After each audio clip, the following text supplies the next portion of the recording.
难以启齿的柔弱，孤单夜里会滑落，也许有太多的错，还有这一世承诺，你不再是我的情，我不。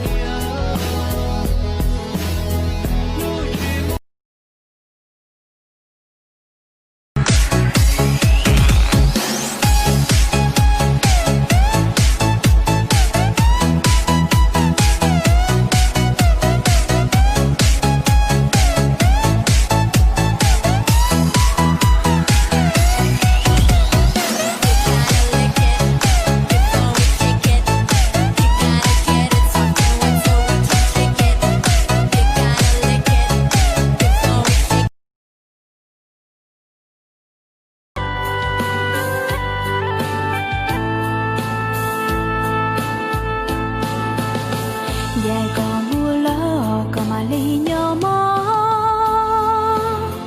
tu lu xiên trao cô chỉ mong ngày có mà không xì lù cô tư nhỏ lùa li ya sẽ lên cho tu ya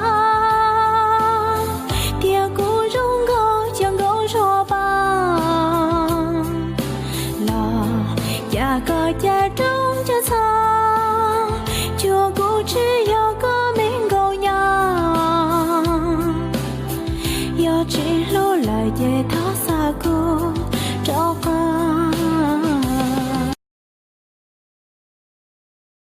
Nhà em có cái ban thờ, đèn nhang đầy đủ, chỉ chờ anh lên.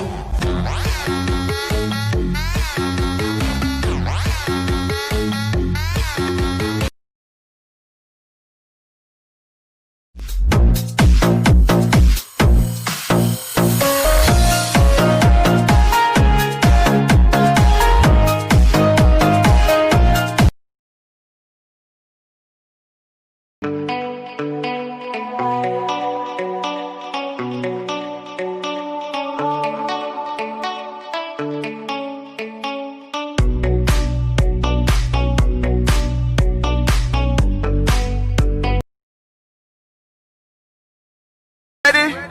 Yeah, let's ride. Come on. Yeah.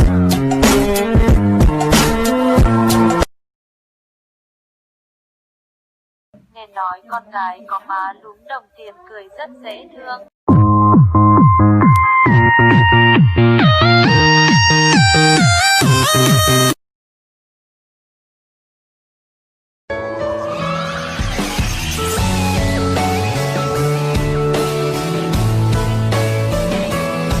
Hãy subscribe cho kênh Ghiền Mì Gõ để không bỏ lỡ những video hấp dẫn.